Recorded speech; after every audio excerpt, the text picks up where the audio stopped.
And here we are in the Fiat 500, and it is very comfortable here. And we're gonna turn the ignition on. A great logo here.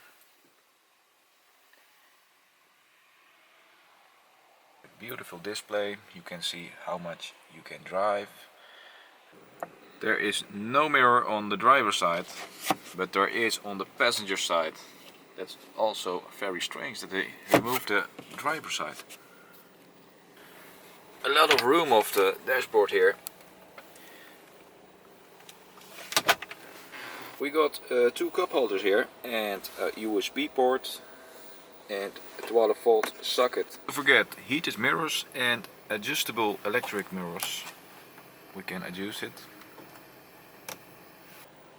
It's a 6-speed manual, great for highway speeds, for highway driving.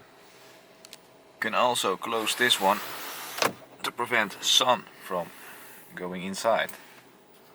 Electric windows, left and right, and because it is 2 doors, we can't open the back windows. The seats are very nice.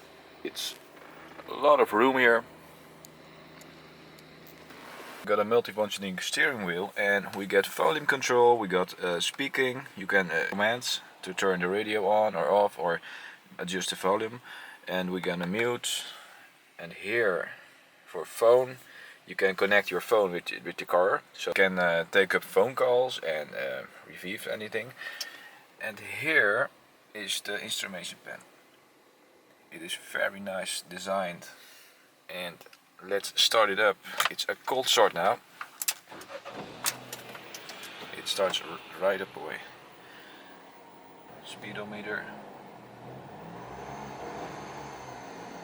It's also a 3-cylinder, so the locking mechanism is different from normal models. You can push it and it is locked.